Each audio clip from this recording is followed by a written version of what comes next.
All right, if you're an environmental health officer, you know the feeling. That phone call or email about a mysterious smell. It's one of the most common and, let's be honest, trickiest issues we deal with. So think of this as your practical toolkit. We're going to walk through everything from that initial complaint right through to a long-term fix. Let's dive in. So, here's our game plan. We've got 5 key stages. We'll kick off with your legal powers, the Odour duty. Then we'll get our boots on the ground with the investigation itself. After that, we'll look at the all-important FIDOL framework, which is how you'll assess the problem. Then we'll talk about getting things fixed with control measures, and we'll wrap up with the operator's Bible, the Odour Management Plan. And this quote just hits the nail on the head, doesn't it? We all know the reality.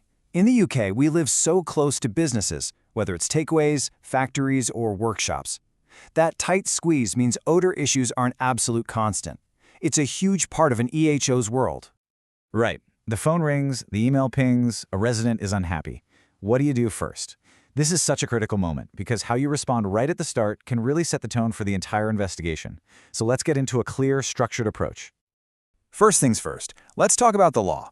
Before you do anything, you've got to be confident about your legal standing. Your power to step in and sort these things out comes from a very specific legal duty to protect the public. This definition right here, this is your foundation. The Environmental Protection Act 1990 is what gives you your authority. And the key thing to remember is, it's not just about a bad smell. Your job is to determine if that smell is bad enough to be a statutory nuisance. That's the magic phrase. So, what does this actually mean for you on a Monday morning? Well, the Act gives you a clear duty. If a resident in your area complains about a potential statutory nuisance, you must investigate it. Simple as that. It's a reactive duty, but you've also got a proactive duty to generally keep an eye on your patch. Okay, legal bit covered, let's get practical. You've got the complaint, you know you have a duty to act.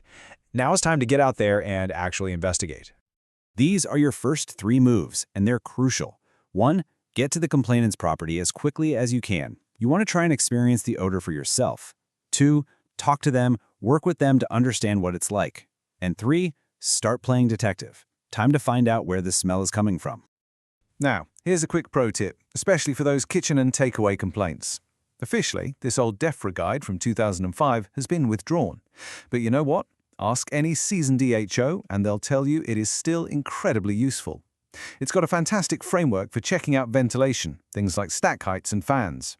It's a perfect example of how good, practical guidance never really goes out of date. At the end of the day, one of your best bits of kit is your own nose. The sniff test is vital. But here's the catch.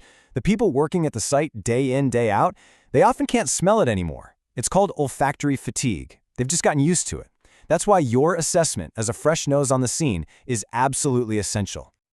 Right, so you're on site, you've detected an odor. How do you go from a subjective, "ooh, that smells a bit funny," to an objective assessment that's going to hold up? Well, there's a brilliant tool for that, and its name is FIDOL. And I'm not kidding here. This is probably the most important tool you have for odor investigations. This little acronym will give you the structure you need for your notes, for your witness statements, and for your final report. Get to know it, use it every time. Let's break it down. F is for frequency. How often is this happening? Is it all the time or just on Tuesdays? I is for intensity. On a scale of, say, 1 to 6, how strong is it really? D is for duration. Does it linger for hours or is it gone in a flash? O is offensiveness. Is it a smell of baking bread or is it something much worse? And finally, L is for location. Where exactly is the problem being felt? Answering these turns a vague complaint into solid evidence. So you've used FIDO, you've assessed the problem, you've got your evidence. What's next? Well, now it's time to move from assessment to action and get some proper control measures in place. And really, there are 2 ways of looking at this. On the left, you've got your proactive measures, the smart stuff that gets designed in from the very beginning. On the right, you've got reactive controls, the fixes you have to put in place after a problem has already cropped up. As EHOs, our goal is always to push businesses from that reactive column over to the proactive one. When it comes to the best strategy, there's a clear pecking order, a hierarchy. Top of the list, prevent the smell from even being created. Can they use different materials? If you can't do that, then stop it getting into the air. Lids on bins is a simple example. If it's already in the air, then you contain and treat it, maybe with filters. And right at the bottom, the last resort is just to disperse it with a taller chimney. Now, a huge word of warning. You'll probably come across this. Someone suggests using a masking agent or a perfume spray. Just no, don't ever accept that as a solution.